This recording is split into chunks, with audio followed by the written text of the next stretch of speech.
And with two school shootings happening in Middle Tennessee, state lawmakers tackling gun legislation this session, and the proposals could not be more opposite depending on the political party. While Democrats are focused on creating punishments for reckless gun storage, one Republican wants to strip the state's power to pass laws regulating guns altogether. State Capitol reporter Tori Gessner explains. Two school shootings in Nashville in less than 2 years, and the images are eerily similar. We are sort of living in the definition of insanity. And Democratic Senator Heidi Campbell has a feeling the aftermaths will look the same too, with lawmakers likely not passing legislation to regulate guns.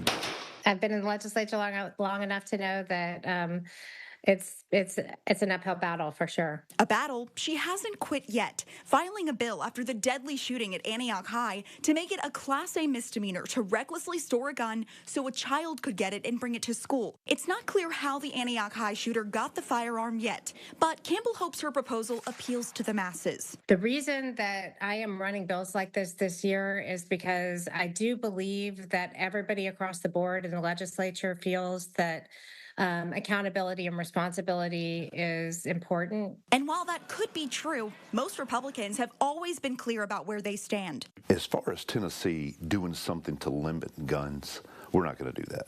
We believe in the Second Amendment, and we believe that our Constitution was written correctly. We're not going to take guns from people. And if a new House Joint Resolution passes, lawmakers won't be able to. Republican Representative Jay Reedy is pushing to remove the legislature's power to pass gun laws to prevent a crime by taking that line out of the Tennessee Constitution. Conservative lawmakers have previously said gun control laws not only violate the Second Amendment, but they won't make that much of a difference. I think we can't concentrate on an object for someone. Someone has to pull the trigger, someone has to use a knife, someone has to use their car in a way that could hurt someone. So it's not just about a simple object of what we need to do. We certainly don't need to limit the ability of the legislators who are elected to represent their communities and to keep our communities safe, unable to do so. Representative Reedy filed his proposal before the Antioch High School shooting. Since it would amend the Constitution, it would have to pass through 2 legislative sessions and then be put on the ballot for voters to decide. I reached out to the House Republican caucus for an interview with him about that proposal, but haven't heard back yet. Reporting in Nashville, I'm Tori Gessner.